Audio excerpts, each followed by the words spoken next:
Pumalo na sa higit 4 million pesos ang halaga ng tulong na naipamahagi ng DSWD sa mga apektado ng pagputok ng Bulkang Kanlaon. Tiniyak naman ng LGU Kanlaon na mahigpit nilang tinututukan ang sitwasyon ng mga residenteng nakatira malapit sa bulkan. Si Vel Custodio ng PTV sa Balitang Pambansa.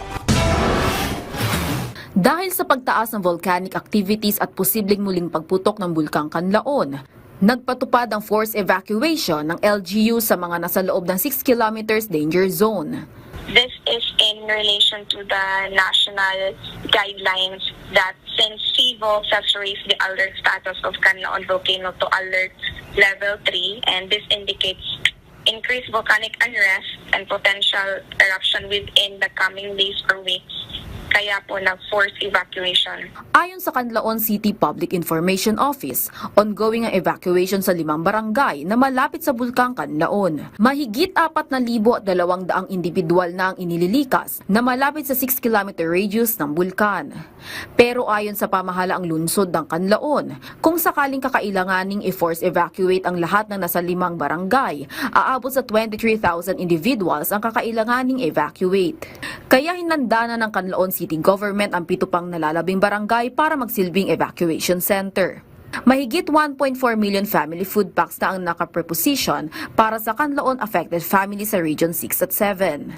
Habang nasa higit 4.39 million na halaga ng relief goods ang naipamahagi ng DSWD sa lahat ng mga local government units na apektado ng pagputok ng Mount Canlaon. Personal na binisita ng DSWD Secretary Rex Gatchalian ang Negros para makipagpulong sa local government unit at tignan ang lagay ng mga apektadong lugar at i-assess ang karagdagang suporta na maibibigay ng ahensya.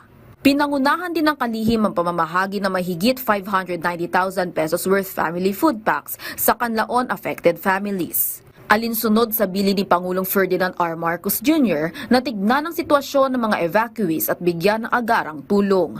May nakaabang din na serbisyong medikal sa evacuation center. Samantala, ayon sa Canlaon City PIO, makulimlim ang panahon at may kalat-kalat na pag-ulan sa Canlaon City, kaya posibleng magkaroon ng scene eruption at lahar o muddy stream flow sa mga apektadong lugar.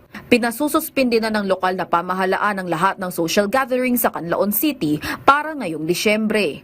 May panawagan naman ng Canlaon City Government. Sa lahat ng aming mga kababayan na nasa loob pa po ng 6 kilometers radius permanent danger zone, we highly encourage you to evacuate as soon as possible to our evacuation centers, since this is for their own good. And we also hope for those people who are hearing this right now to please include Canlaon City in their prayers. And we are also open for assistance and other help as well for the constituents here in Canlaon City. Mula sa People's Television Network, Vel Custodio, Balitang Pambansa.